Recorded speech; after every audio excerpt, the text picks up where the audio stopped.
صلاح الدین ایوبی، مسلمانوں پہ ظلم ہوا، فلسطین میں آگ لگی اور پورے فلسطین کی گلیاں خون سے بھر گئیں۔ ایک دن کے اندر 70,000 مسلمان قتل ہوا۔ گھوڑوں سے سڑکوں پہ چلا نہیں جاتا تھا، گھوڑے پھسلتے تھے، اتنا خون تھا، اور کچی سڑکیں تھی، اتنا خون تھا۔ پہلے کچی زمین نے خون پیا، پھر خون اس سے باہر آیا، پھر بھی اتنا 70,000 آدمی قتل ہوا۔ صلاح الدین ایوبی کون تھے؟ میرے غوث اعظم جیلانی کے مدرسے کے طالب علم تھے۔ جامعہ نظامیہ مدرسہ، یہ مدرسے ہیں جنہوں نے دین کے مجاہد پیدا کیے، مدارس ہیں جنہوں نے دین کے مجاہد پیدا کر کے پوری دنیا کے اندر پھیلائے ہیں۔ مدارس کے اندر دہشت گردی آئی، میں اختلاف نہیں کرتا، لیکن ابھی بھی مدرسے ہیں جن مدرسوں سے رسول اللہ کے دین کا سچا درس دیا جاتا ہے، امن، پیار اور محبت کی فضا کو عام کیا جاتا ہے وہ مدارس، اور انشاءاللہ قیامت کی صبح تک وہ مدرسے قائم رہیں گے۔ صلاح الدین ایوبی مدرسے کے طالب علم ہے، مدرسے کا، لیکن مدرسہ اس کا تھا جو ساتھ درویش بھی تھا۔ صلاح الدین ایوبی اکیلا اپنے دوستوں سے کہنے لگا مسلمانوں کی مدد چند سالوں میں نکلو مدد کریں۔ انہوں نے کہا تیرے نکلنے سے کیا ہوگا؟ کہنے لگا میں نے نہیں نکلنا، میرے اللہ نے میری مدد کرنی ہے، میرے اللہ نے میری اٹھ باندھ کمر کیا ڈرتا ہے، پھر دیکھ خدا کیا کرتا ہے، اور میں مجھے نکلنے دے، اللہ میری مدد کرے گا۔ تھوڑا تھوڑا کر کے فوج جمع کی، کوشش کی۔ چند سالوں کے بعد اسی جگہ جہاں مسلمانوں کا خون بہا تھا، اللہ نے اسلام کا جھنڈا پھر سے بلند کر دیا۔ صلاح الدین ایوبی فاتح بن کے مسجد اقصی کے دروازے پہ کھڑا ہے۔ چند سال گزرے، عیسائیوں کا اپنا وہ ظلم ابھی یاد ہے، اور عیسائی سارے لیڈر کہتے ہیں تیاری کر لو، اب ہمارے بچے کاٹے جائیں گے، عورتیں بیوہ ہوں گی، گردنیں کٹیں گی، اب دیکھنا جتنا خون ہم نے بہایا تھا مسلمان اس سے دگنا بہائیں گے۔ صلاح الدین ایوبی گھوڑے پہ کھڑے ہیں اور پوچھتے ہیں او عیسائیوں بتاؤ تمہارے ساتھ کیا کروں؟ گردنیں جھک گئیں، جواب کوئی بھی نہیں۔ کہا تم نے 70,000 مسلمان ایک دن میں مارا تھا، بولو تمہارے ساتھ کیا کروں؟ تم نے ایک دن میں مسلمان یوں کاٹے جیسے گاجر مولی کاٹی جاتی ہے، بولو کیا کروں؟ عیسائی کہنے لگے ہمیں اپنے ظلم یاد ہے، تشدد یاد ہے، بربریت یاد ہے، تو بہتر جانتا ہے تو نے کیا کرنا ہے۔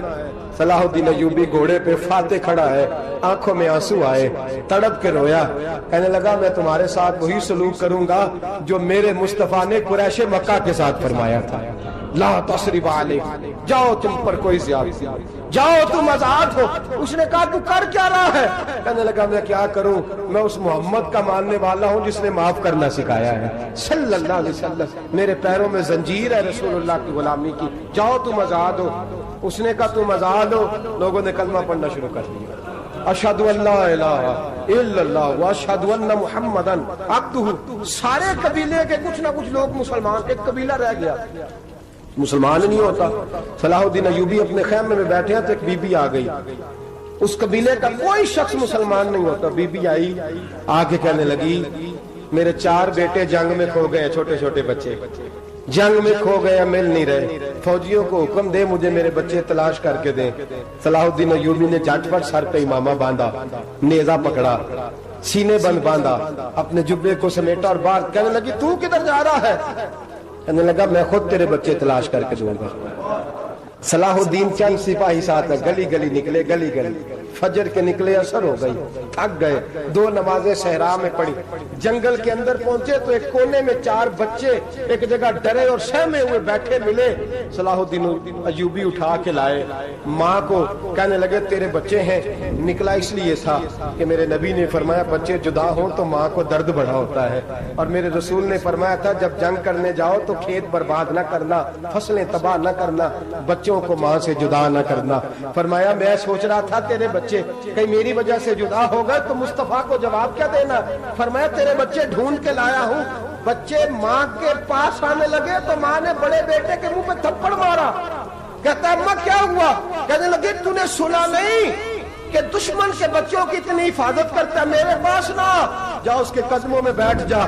جس نبی کے غلام اتنے سچے ہیں وہ نبی کتنا سچا ہوگا, جس نبی کے نوکر اتنے کھڑے ہیں وہ نبی کتنا کھڑا ہوگا. جا کے کلمہ پڑھ لے.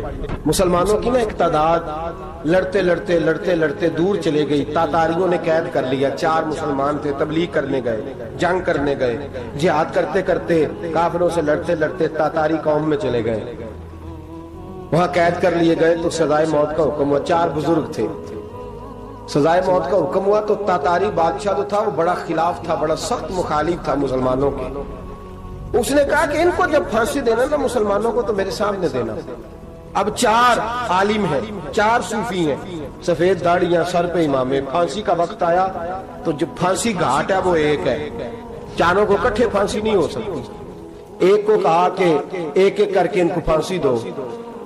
جب پھانسی کا وقت آیا نا تو جو سب سے پیچھے صوفی تھے وہ دوڑ کے آگے آئے, کہنے لگے بادشاہ پہلی باری میری لگا.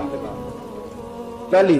اب بادشاہ نے کہا ٹھیک ہے اسے لٹکا دو. وہ قریب آئے تو دوسرے دوڑ آئے, کہنے لگے نہیں پہلی باری میں نے زیادہ کافر قتل کیے, میرا بڑا جرم ہے, مجھے پہلے سزا دو.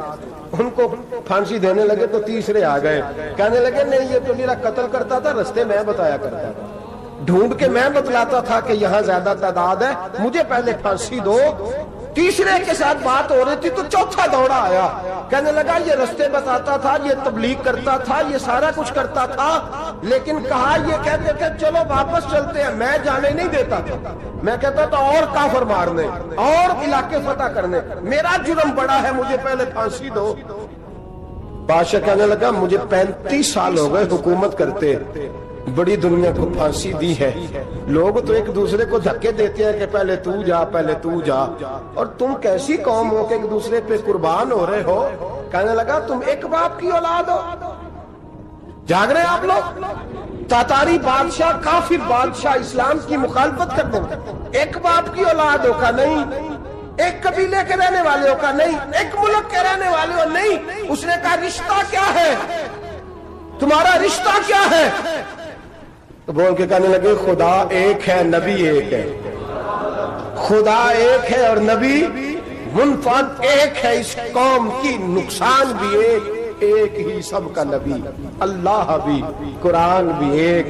کیا ہی اچھا تھا ہوتے اگر مسلمان بھی ایک, یوں تو سید بھی ہو, مرزا بھی ہو, افغان بھی ہو, تم سبھی کچھ ہو, بتاؤ کہ مسلمان بھی ہو. فرمایا ہمارا اللہ ایک ہے, نبی ایک ہے. تو کہا پھر ایک دوسرے پہ جان کیوں دیتے ہو؟ فرمایا ہمارے نبی نے ہمیں بھائی بنا دیا ہے. بھائی کا دل نہیں کرتا اس کی آنکھوں کے سامنے بھائی چلا جائے, ہمارا دل نہیں کرتا پہلے مجھے دے. بادشاہ کہنے لگا تمہارا جذبہ مجھے متاثر کر گیا, جاؤ میں تم چاروں کو آزاد کرتا ہوں, تمہیں آزاد کرتا ہوں. میرے دوستو یہ رنگ تھا, دیکھیں نا, یہ اس دھرتی نے نظام دیکھا ہے نا, اس فلک نے پہلی بار دیکھا, اس زمین نے پہلی بار. اور میرے حضرت صاحب فرمایا کرتے تھے زمین تڑپ کے روئی, اس نے پہلی دفعہ دیکھا. احد کا میدان ہے, 3 صحابہ تپتی ہوئی زمین پہ زخموں سے چور چور پڑے ہیں. حضرت انس بن نضر رضی اللہ تعالیٰ عنہ پانی کا پیالہ لے کے پہنچے. ایک زخمی سے کہا تجھے پانی پلانا ہے, تو کہنے لگا میرے زخم تھوڑے ہیں, وہ جو ساتھ پڑا اس کے زخم گہرے ہیں, پہلے اسے پانی پلا دے, جا اسے دے دے. اس کے پاس پہنچے تو وہ کہنے لگا وہ مجھ سے پہلے گرا تھا, اس کا زخم زیادہ گہرا ہے, اسے پانی پلا. تیسرے کے پاس گئے تو کہنے لگا چوتھا تڑپ زیادہ رہا ہے, اس کی عمر زیادہ ہے, میں تو جوان ہوں, برداشت کر لوں, بڑھاپے کی وجہ سے نڈھال ہو گیا, پہلے اسے پانی پلا. چوتھا کہنے لگا 5ویں کے پاس جا, 5واں کہنے لگا 6ٹھے کے پاس جا. حضرت انس بن نضر کہتے میں رو پڑا, میں نے کہا محمد کے غلاموں, رسول نے تمہیں کیسا جذبہ دے دیا ہے, زبانیں پیاس سے باہر ہے لیکن تمہاری اخوت مرتے دم تک قائم ہے. کہتے میں 7ویں کے پاس گیا تو کہنے لگا اگر 6 قربانی دے سکتے ہیں تو مجھے خود غرض نہ سمجھ, میں نے نہیں پانی پینا, جا پہلے کے پاس لے جا. کہتے میں پہلے کے پاس آیا تو روح پرواز کر گئی, دوسرے کے پاس آیا تو روح پرواز کر گئی, میں 7ویں تک آیا تو انتقال کر گئے. کہتے ہیں پانی کا پیالہ میں نے اٹھایا, اور میں نے زمین پہ رکھا تو میں نے کہا پانی گوا رہنا، محمد کے غلام مر تو جاتے ہیں پر ایک دوسرے کا خیال بڑا رکھا کرتے ہیں، گوا رہنا یہ مر جایا کرتے لیکن ایک دوسرے کا درد۔ میرے دوستو لٹا ہوا برما، روتے ہوئے مسلمان، سسکیاں اور آہیں لیتی ہوئی مائیں پوچھتی ہیں اے خاصان رسول وقت دعا ہے، امت پہ تیری آ کے عجب وقت پڑا ہے، وہ دین جو بڑی شان سے نکلا تھا وطن سے، پردیس میں وہ دین آج غریب الغربا ہے، فریاد ہے اے کشتی امت کے نگہباں، بیڑا یہ تباہی کے قریب آن لگا ہے۔ اور کیا خوبصورت جملے کہے تھے کہ نبی پاک صلی اللہ علیہ وسلم نے، حضور نے فرمایا تھا میرا مومن ایک جان کی طرح ہوتا ہے، ایک جان کی طرح ہوتا ہے، ایک کو تکلیف ہو جسم کے ایک حصے کو سارا حصہ پریشان ہوتا ہے، فرمایا یہ ایک مکان کی طرح ہے، ایک اینٹ دوسری اینٹ کو مضبوط کرتی ہے، فرمایا یہ مضبوط لوگ ہیں، یہ مضبوط لوگ۔ حضرت عمر فاروق کا زمانہ ہے، ایک آدمی نے سیری بھیج دی ایک گھر میں بطور تحفہ، قحط کا زمانہ تھا، گوشت ملتا نہیں تھا، جانور، ایک آدمی نے سیری بھیج دی ایک آدمی کے گھر میں، اس نے کیا کیا، اس نے اپنی بیوی سے کہا ہماری تو خیر ہے، ساتھ والا پڑوسی زیادہ غریب ہے، ادھر نہ بھیج دے، یہاں گندم امیر شہر کی ہوتی رہی خراب اور بچی کسی فقیر کی فاقوں سے مر گئی، کہا ساتھ والے پڑوسی کے گھر سے میں کئی دنوں سے بھوک کی آوازیں وہاں بھیج دے۔ اس کے گھر گئی تو اس کی بیوی شوہر کو مشورہ دیتی ہے، کہتی ہے میرے بچے تو دلیر ہیں، ساتھ والے کے چھوٹے ہیں، وہ گزارا نہیں، ادھر نہ بھیج دیں، ادھر گئی۔ ایک روایت ہے 7 گھر، ایک روایت ہے 21 گھر، 21 گھروں میں گھومتی ہوئی وہ سری پھر پہلے کے گھر میں آ گئی اور پہلا صحابی کہنے لگا صرف تو نے ہی محمد کا کلمہ نہیں پڑھا، باقی بھی اس نے بھی پڑھا ہوا ہے، صرف تو نے ہی رسول اللہ سے یہ درس نہیں لیا، باقیوں نے بھی لیا ہے، اور صرف تیرے اندر ہی جذبہ اظہار نہیں، تو ہی صرف مسلمانوں سے پیار نہیں کرتی، سارے ہی پیار کرتے ہیں۔ وہ سری پھر آ گئی، اب کیا کرنا ہے، اب کیا کرنا ہے؟ امام نبوی نے لکھا ہے وہ کہنے لگی کرنا کیا ہے، پکاؤں گی میں اور کھائیں گے 21 گھر، پھر بھی اکیلے نہیں کھائیں گے، پکاؤں گی میں اور کھائیں گے 21 گھروں کے مطابق شوربہ پکا، اور پھر برتن میں ڈال کے وہ بی بی ایک کے گھر کا دروازہ کھٹکھٹاتی ہے، کہتی ہے مصطفیٰ کے غلاموں نکلو باہر اور کھاؤ، اس لیے کہ جس نبی نے مجھے پیار کا حکم دیا اسی نے تمہیں بھی پیار کرنا سکھایا ہے، یہ رنگ چشم فلک نے سکھایا ہے۔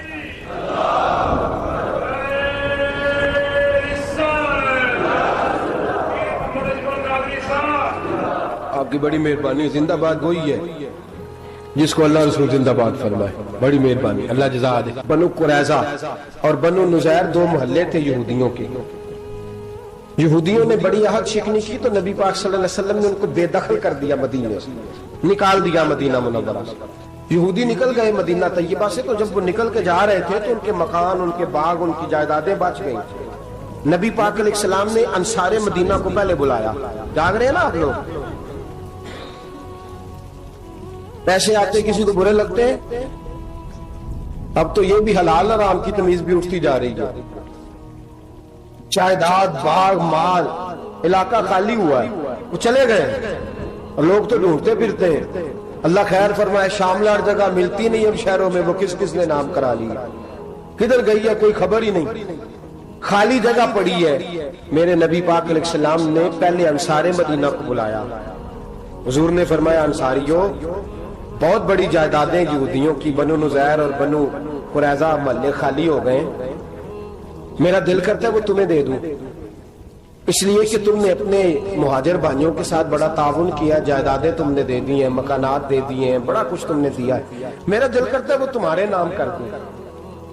تو انصار مدینہ کیا کہنے لگے یا رسول اللہ دے تو ہم نے دیا ہے پر وہ بیچارے جھچکتے ہی رہتے ہیں، وہ جھچکتے ہی رہتے ہیں، کھول کے ہماری چیزیں استعمال نہیں کرتے، تو حضور ہم تو پہلے ہی انصار ہیں، ہمارے پاس بڑا کچھ ہے، آپ مہربانی فرمائیں وہ سارا کچھ مہاجروں کو دے دے، مہاجرین کو ہمیں نہیں چاہیے۔ اب چلے گئے بات کر کے، میرے حبیب پاک نے مہاجروں کو بلا لیا، فرمایا بنو نذیر اور بنو قریظہ قبیلے کی جائیدادیں آئی ہیں، تمہارے پاس بظاہر جو چیزیں ہیں بھی وہ بھی انصار مدینہ کی ہیں، تو میرا یہ خیال ہے کہ وہ سارا کچھ تمہیں دے دیا جائے۔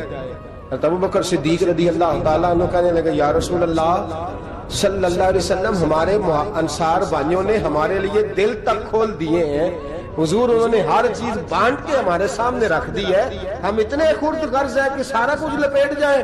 کہ حضور ہمارے پاس جو مکان ہے وہ ہے، ہم کاروبار کر رہے ہیں، تجارتیں کر رہے ہیں، مزدوریاں کر رہے ہیں، ہم انشاءاللہ اور بنا دیں گے، آپ یہ ہماری طرف سے ہمارے انصار بھائیوں کو گفٹ کر دیں، آپ انہیں دے دیں۔ میرے حبیب کی آنکھوں میں آنسو آ گئے، میرے نبی پاک علیہ السلام رو پڑے، یا رسول اللہ آپ کیوں روتے ہیں؟ فرمایا تمہارا یہ بھائی چارہ قائم رہا تو اللہ اسلام کو بڑی قوتیں عطا فرمائے گا، اللہ طاقتیں دے گا اسلام کو، اگر تمہارا یہ رنگ قائم رہا، یہ انداز، میرے غلاموں تمہارے یہ طور طریقے، ایک بھائی کہتا ہے دوسرے کو، دوسرا کہتا ہے تیسرے کو۔ عرض یہ کرنے جا رہا تھا کہ رسول کریم صلی اللہ علیہ وسلم نے یہ پیغام دیا امت کو، فرمایا دیکھیں نا کتنے بڑے لفظ ہیں، یہ نہیں فرمایا دوزخ میں جائے گا، یہ نہیں فرمایا کہ اسے جہنم کی سزا ملے گی، میرے نبی نے فرمایا میں اسے مومن مانتا ہی نہیں، میں اسے مسلمان اپنا مانتا ہی نہیں۔ حضور کسے؟ فرمایا جو پیٹ بھر کے کھاتا ہے اور اس کا ہمسایہ بھوکا سو جاتا ہے، میں مومن ہی نہیں مانتا۔ سزا تو تب ملے گی نا کہ جب میں کسی سزا کا اعلان کروں، میں مانتا ہی نہیں، وہ میرا ہے ہی نہیں، خود پیٹ بھر کے کھا رہا ہے، ہمسایہ اس کا بھوکا، میں نہیں مانتا۔ انما المؤمنون اخوہ، مومن بھائی بھائی، میں مانتا ہی نہیں اسے۔ اور میرے حبیب پاک اتنے بڑے لفظ حدیث میں اور کہیں نہیں ملیں گے، آپ اتنے بڑے جملے کہیں نہیں ملیں گے۔ میرے نبی پاک نے فرمایا اللہ کہے گا قیامت کے دن، کون؟ اتنے بڑے لفظ حدیثوں میں ملتے نہیں جتنے یہ ہیں۔ حضور نے فرمایا رب فرمائے گا بندے سے کہ میں تیرے پڑوس میں بھوکا تھا، تو نے مجھے روٹی کیوں نہیں کھلائی؟ کون کہہ رہا ہے؟ اللہ کہہ، میں بھوکا تھا تو نے روٹی نہیں دی، میں ننگا تھا تو نے کپڑا نہیں دیا، میں پیاسا تھا تو نے پانی نہیں پلایا، میں بیمار تھا تو تیمارداری۔ یا اللہ نہ تو کھاتا ہے، نہ پیتا ہے، نہ کپڑا پہنتا ہے، نہ تو بیمار ہوتا ہے، لا تاخذہ سنۃ ولا نوم، تجھے بیماری آتی نہیں، اونگ نیند نہیں آتی، میرے مالک تو میرے پڑوس میں تھا۔ حضور فرماتے ہیں رب فرمائے گا وہ جو بندہ تیرے پڑوس میں بھوکا تھا تو بندہ تو میرا ہی تھا نا، وہ جو بندہ تیرے پڑوس میں ننگا تھا تو بندہ تو میرا ہی تھا نا، وہ جو تیرے پڑوس میں پیاسا تڑپتا رہا تو وہ میرا ہی بندہ تھا۔ تو دوائی لینے جائے تو بڑے اسپتال میں اور اس بیچارے کو 20 روپے پرچی کے بھی میسر نہ آئے تو میرا ہی بندہ تھا۔ میرے دوست خیال کر اور یاد رکھ، یہ جو ہمسائے ممالک میں ظلم ہوتے ہیں، زیادتیاں ہوتی ہیں، ہمارے گھر کا پنکھا اچھا چلتا ہے، ہم جلوس اس وقت نکالتے ہیں جب ہماری لائٹ بند ہوتی ہے، ہم جلوس اس وقت نکالتے ہیں جب ہمارا ایسا جو ہمیں تنگ کرتا ہے، ہم اس وقت درد محسوس کرتے ہیں جب ہمارے گھر تک آگ آ جاتی ہے۔ یہ جو باہر آگ جل رہی ہے یہ تیرے گھر بھی آ سکتی ہے، یہ جو باہر فساد ہو رہا ہے یہ تیرے دروازے تک آ سکتا ہے۔ میرے رسول پاک نے ایک جان، مسلمان کو ایک جان قرار دیا۔ مجھے بتائیے انگلی کو کٹ لگ جائے، مسلمان ایک جان ہے نا، انگلی کو لگ جائے کٹ، دماغ کہتا ہے میں نے نہیں سوچنا اس کے بارے میں نے اس کے درد کو محسوس ہی نہیں کرنا، انگلی کی درد ہے، انگلی جانے اس کا کام جانے، ایسے ہی ہوتا ہے نا۔ بولے پیروں سے کہتے ہیں، انگلی کہتی ہے چل ڈاکٹر کے پاس، پیر کہتے ہیں نہیں میں نے نہیں جانا، انگلی کا کام ہے انگلی جائے، ایسے ہی ہے نا۔ دل سے کہتے ہیں تو تڑپ تھوڑا سا، انگلی کو درد ہے، کہتے میں کو تڑپوں، انگلی کا معاملہ انگلی جانے اس کا کام جانے۔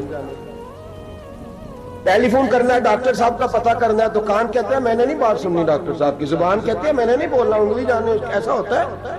پیر احتجاج کرتے کہ میں نے ڈاکٹر کے پاس، میں کچھ چکر کھاتا پھروں ڈاکٹر کی دکان کی، انگلی کو درد ہے انگلی جانے، ایسا ہوتا ہے بھئی؟ میرے رسول پاک نے فرمایا مسلمان ایک جان ہے، تو درد برما کے مسلمانوں کو ہو رہا ہے تو پاکستانی کہہ رہے ہیں کوئی بات نہیں، وہ جانے ان کا کام جانے، ایک جان ہے نا، درد ہونا چاہیے، تکلیف ہونا چاہیے۔ پھٹے پہ باتیں ہوتی ہیں اس موضوع پہ، اسمبلی پہ گفتگو ہوئی ہے اس موضوع پہ، آپ کی صوبائی اسمبلیاں اس موضوع پہ بولی ہیں، آپ کے کونسل اس موضوع پہ بولے ہیں، ہم تو اپنی اپنی سیاستیں، اپنے اپنے تماشے، اپنے اپنے چکروں میں لگے ہوئے۔ وہ دریا کے اندر سسکتے مسلمان، بنگالی کہتے ہیں ہمارے نہیں، برمی کہتے ہیں ہمارے نہیں، پاکستانی کہتے ہیں ہمارے نہیں، ترکی کہتے ہیں وہ کس کے ہیں؟ وہ کس کے ہیں؟ وہ اللہ کے بندے ہیں، محمد عربی کے غلام ہیں صلی اللہ علیہ وسلم۔ لیکن میرے دوستو کیا ہمیں کیا غرض ہے، وہ جانے ان کا کام جانے۔ یہ جب تیرے پیروں تک آگ آئے گی پھر تجھے پتہ چلے گا یہ بڑی سخت آگ ہے. آج جس کافر نے برما پر عرصہ دراز تنگ کیا ہے، مسلمان تھوڑے تھوڑے مفاد لینے کی خاطر نا، بنو عباس اور بنو امیہ کی جنگ چل رہی تھی. بنو عباس جو تھے وہ غالب آ گئے، بنو امیہ جو تھے ان کی حکومت ختم ہو گئی. تو عیسائیوں نے بنو امیہ سے کہا کہ ہم تمہارے ساتھ تعاون کرتے ہیں، ہم تمہارے ساتھ تعاون کرتے ہیں اور بنو عباس پہ غلبہ پا کے تمہیں حکومت دلاتے ہیں. بنو امیہ بڑی جدوجہد کر رہے تھے بادشاہی کے لیے، لیکن انہوں نے کہا کہ ہم لڑ رہے ہیں، کوشش کر رہے ہیں، لیکن ہمیں کسی کافر کی مدد کی ضرورت نہیں.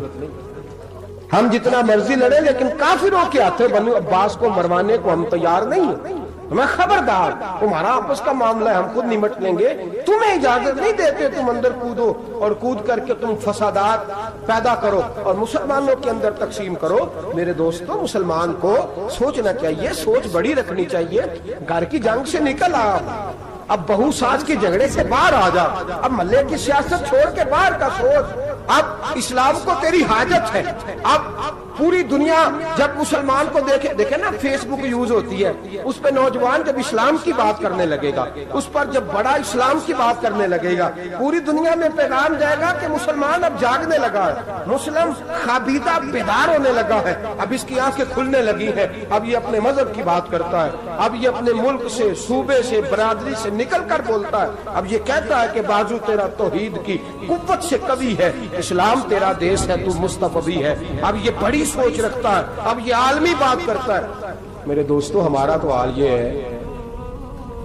امام اعظم ابو حنیفہ کا فتویٰ ہے، آپ فرماتے ہیں جو مولوی عالمی حالات سے باخبر نہ ہو وہ جمعے کی تقریر نہ کرے، وہ مسلمانوں کی رہنمائی نہیں کر سکتا. عالمی حالات سے جو خبردار نہ ہو، تو جس کو چھٹی ہو جائے، تو نے ختم نہیں پڑھا، دوڑ جا مسجد سے. تو ختم نہیں پڑھتا، ہمارے تجھے پتہ ہی نہیں دکان رہتا ہے، بھاگ جا. وہ عالمی حالات پہ بات کرے گا، کیونکہ بیچارے کو تو پتہ ہے میری سویرے چھٹی ہو جانی. سیاست کا لفظ چھیڑا نہیں تو میں گیا نہیں.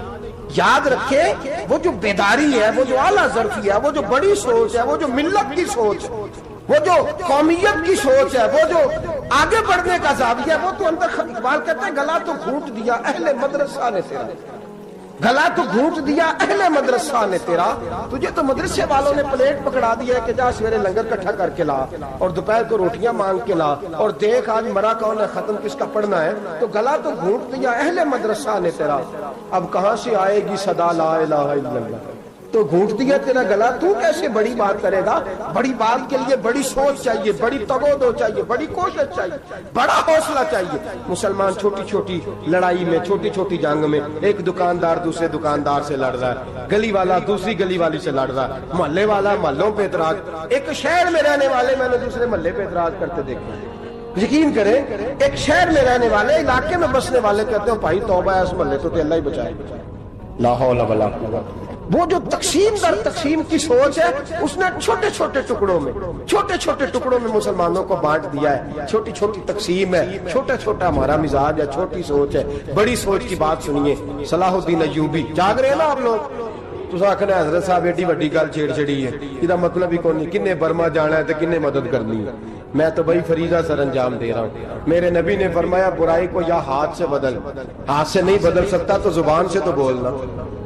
تو میں معذور ہوں، کمزور آدمی ہوں، ہاتھ سے بدلنے کی طاقت نہیں رکھتا، تو دوسرے درجے پہ تو مجھے عمل کرنے دو نا. اثر کرے نہ کرے سن تو لے میری فریاد، نہیں ہے داد کا طالب یہ بندہ آزاد. رونے تو دو، تڑپنے تو دو، آہیں تو بہانے دو، سسکیاں تو لینے دو، مار کھائیے تو تڑپنے تو دو. وہ قرآن پاک برما میں پابندی لگی ہے تو میں یہاں سوچنے لگا ہوں کہ وہاں تو پابندی لگی ہے، یہاں پہلے لوگ کوئی نہیں پڑھی. معاذ اللہ تعالیٰ حالات دن پہ دن مسلمانوں کے لیے ایک ایک کر کے. افغانستان میں جو آگ لگی تھی، پھر وہ عراق میں بھی لگی، پھر وہ لیبیا میں بھی لگی، پھر وہ مصر میں بھی لگی، پھر وہ یمن میں بھی لگی. سعودی عرب میں دھماکے ہوئے، میرا دل تڑپا ہے، مجھے پریشانی ہوئی. میں بچے 5 تھے، میں بڑا ڈسٹرب ہوا. میں نے کہا یار یہ ہمارا سب کا اجماعی عقیدت کا مرکز ہے. ہم کم از کم 1000 اختلاف کے باوجود کہا کرتے تھے کہ عرب میں امن ہے یار، وہاں سکون ہے، وہاں دکانیں کھلی چھوڑ کے لوگ چلے جاتے ہیں. وہاں بھی فساد ہونے لگا. وہاں بھی آگ بڑھ گئی ہے، لیکن ہم صرف چھوٹی چھوٹی کر کے جب آگ بجھانے کی کوشش کریں گے اس وقت آگ نہیں بجھے گی۔ جب ہر آدمی اپنے پیالے میں پانی لے کے آئے گا، ہر شخص اپنے گھر کی نل چلائے گا، ہر شخص نلکا چلائے گا اور پانی نکال کے یہ آگ بجھائے گا، تب یہ آگ بجھے گی۔ ہر آدمی کو کردار، سوچ بڑی کریں، نظریہ بڑا کریں، ملت کی بات کریں، مسلمان ہو کے سوچیں، مسلمان ہو کے سوچیں، خدا را نکلیں یہ گھر کے جھگڑوں سے، تھوڑی دیر کے لیے اپنے آپ کو بڑا کریں، بڑی سوچ آپ بنائیں۔ جب دوستیاں لگائیں، یارانے لگائیں کہ چھوٹے موٹے حساب سے بچیں۔ بابا بلے شاہ صاحب فرماتے کورے ورک کتاب نہیں ہوندے، کورے ورک کتاب نہیں ہوندے، پتھر دل گلاب نہیں ہوندے، او بلیا یاری سوچ کے لائیں یارا نال حساب نہیں ہوندے۔ پھر ذرا نکلے اس حساب کتاب سے باہر، بلیا یاری سوچ کے لائیں یارا نال حساب نہیں ہوندے۔ پھر ذرا بڑا ذہن کرے، چھوڑے اپنے حساب۔ یبصرون علی انفسہم ولنبلونکم بشیء من الخوف والجوع ونقص من الاموال والانفس والثمرات۔ پھر حساب کتاب سے نکلے، پھر امام علی مقام کی طرح یہ سوچ بنائے کہ حسین کے بچے چلے جائیں تو کوئی حرج نہیں، امت پر آنچ نہیں آنی چاہیے۔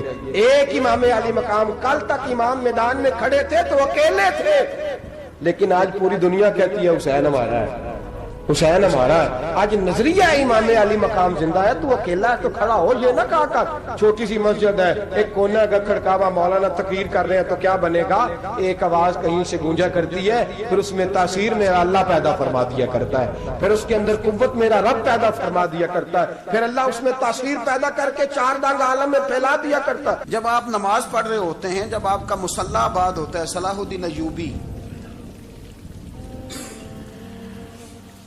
ایک بزرگ سے ملاقات ہو گئی، بیت المقدس پر قبضہ تھا عیسائیوں کا، تو صلاح الدین بڑے پریشان تھے۔ وہ بابا جی کہنے لگے پتر کیا ہوا؟ کہنے لگے حضور پتہ چلا ہے دشمن کے 2 بحری بیڑے اسلحہ لے کے آ رہے ہیں، مسلمان پہلے ہی کمزور ہیں، اور اب اگر 2 بحری بیڑے اور آ گئے تو حضور مسئلہ بن جائے گا۔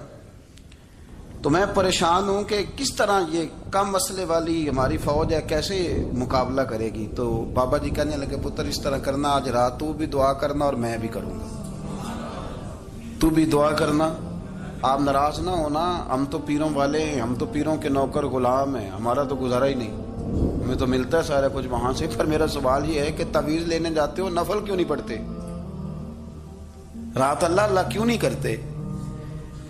یہ بھی تو ہمارے بزرگوں کا ہی طریقہ ہے، انہوں نے تو ہمیں سکھایا ہے۔ صلاح الدین ایوبی سے بزرگوں نے کہا کہ رات آج نا اللہ اللہ کرنا، تو میں تیرے لیے دعا کروں گا، تو بھی دعا کرنا۔ تو بندہ جب دکھی ہوتا ہے تو سجدہ کرتا ہے تو پھر ہی تو مصلی بھیگ جاتا ہے، پھر ہی تو مزہ آتا ہے۔ سکھی بندہ تو کعبے جا کے نہیں روتا، دکھی تھے، تکلیف تھی، تو سر رکھا سجدے میں تو تڑپ گئے۔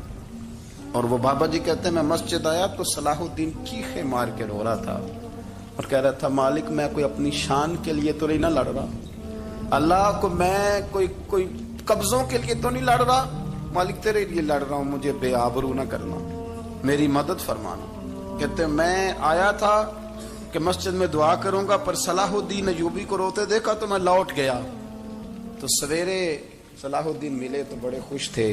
میں نے کہا پتر کیا ہوا؟ کہنے لگے حضور وہ بحری بیڑے 2 آ رہے تھے نا اسلحہ لے کے، دونوں ڈوب گئے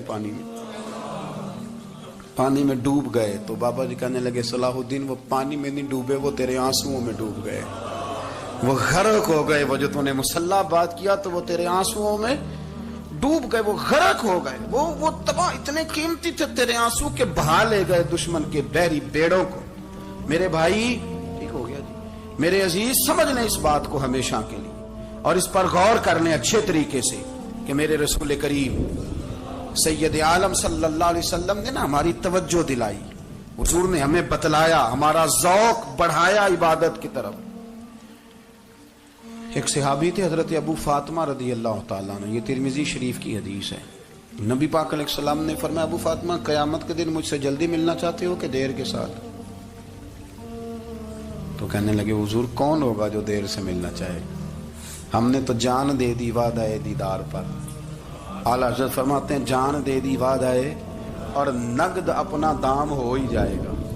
مجھے لگتا ہے کہ یہ سودا نقد و نقد ہو جانا ہے، چونکہ ہم نے جان دے دی وعدہ دیدار پر آپ نے وعدہ کیا تھا کہ مریں گے تو پھر زیارت ہوگی، تو مر گئے ہم زیارت کی خاطر، جان دے دی وعدہ ہے دیدار پر، تو نقد اپنا دام ہو ہی جائے گا۔ اے رضا ہر کام کا ایک وقت ہے، دل کو بھی آرام ہو ہی جائے گا۔ تو حضرت ابو فاطمہ رضی اللہ تعالیٰ عنہ سے نبی پاک صلی اللہ علیہ وسلم نے فرمایا جلدی ملنا چاہتے ہو کہ دیر سے؟ عرض کی حضور فٹافٹ ملنا ہے، میں نے قیامت کے دن آپ سے جلدی ملنا ہے۔ تو نبی پاک علیہ السلام نے فرمایا پھر اس طرح کرنا، دنیا میں رہ کے سجدے زیادہ کرنا، پھر سجدے زیادہ کرنا، قیامت میں ملاقات جلدی ہو جائے گی، قرب ملے گا تمہیں۔ اپنے بچوں کے اندر دیکھیں نا، ہم شوق پیدا کرتے ہیں، ہمیں صحیح لفظ نہیں بولنے آتے ہیں، پر ہم بچوں میں شوق پیدا کرتے ہیں کہ پتر ڈاکٹر بن جائے گا تو بڑا نفع کرے گا، تو لوگوں کی خدمت کرے گا، ملک و ملت کی خدمت کرے گا، تیرے ابا کا نام روشن ہوگا، تیرے دادا کی تعریفیں ہوں گی۔ ہم یہ ذوق پیدا کرتے ہیں۔ ہم اپنے نوجوانوں کے اندر یہ فکر پیدا کرتے ہیں، انہیں ہم سمجھاتے ہیں کہ میاں جب تم پڑھو گے، محنت کرو گے تو فلاں آدمی کی طرح تمہارا نام ہوگا۔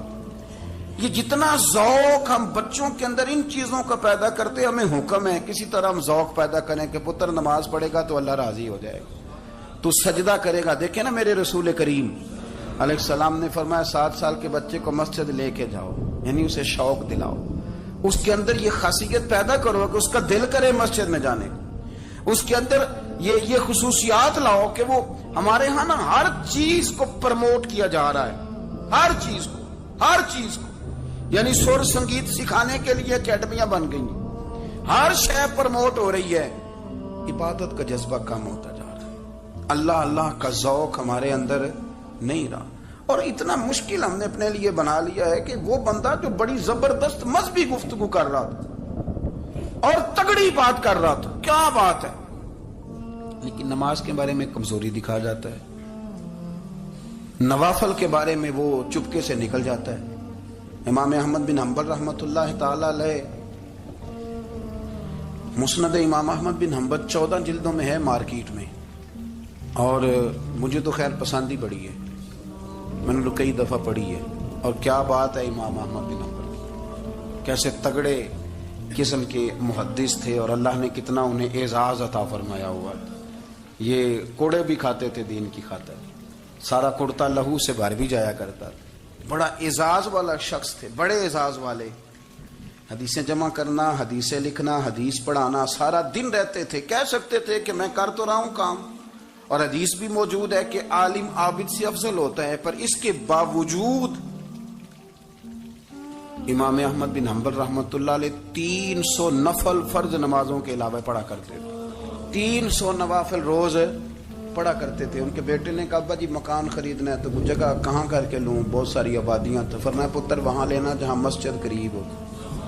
میرے رسول کریم سید عالم صلی اللہ علیہ وسلم اتنا پسند کرتے مسجد کو، اتنا پسند کرتے نماز کو، کہ رسول کریم صلی اللہ علیہ وسلم تہجد کی نماز بھی پڑھتے، پھر حضور فجر کی نماز بھی پڑھتے، نبی پاک وتر کو الگ کر کے پڑھتے، عشاء کے ساتھ نہیں پڑھتے۔ یہ تو ہم اس لیے اجازت دی ہمارے بزرگوں نے کہ بعد میں اٹھے گا کون علیحدہ وتر پڑھنے کے لیے، عشاء کے ساتھ پڑھ لے، وتر پڑھتے، تہجد پڑھتے، فجر پڑھتے، اشراق پڑھتے، چاشت پڑھتے، پھر مغرب کی نماز کے بعد 6 رکعت اوابین پڑھتے، پھر رات کو صلاۃ اللیل پڑھتے۔ سیدہ عائشہ صدیقہ کہتی ہیں زمانہ سو جاتا اور میرے رسول مصلی بچھا کے کھڑے ہو جاتے، او یار کھیتی باڑی کر کے نہیں، محنت مزدوری کر کے نہیں۔ جناب عائشہ کہتی ہیں میں یہ بھی دیکھتی کہ حضور ایک آیت شروع کرتے تو ساری رات اسی کو پڑھتے، اور میری نظر جاتی تو قدم مبارک پہ ورم آ جاتا۔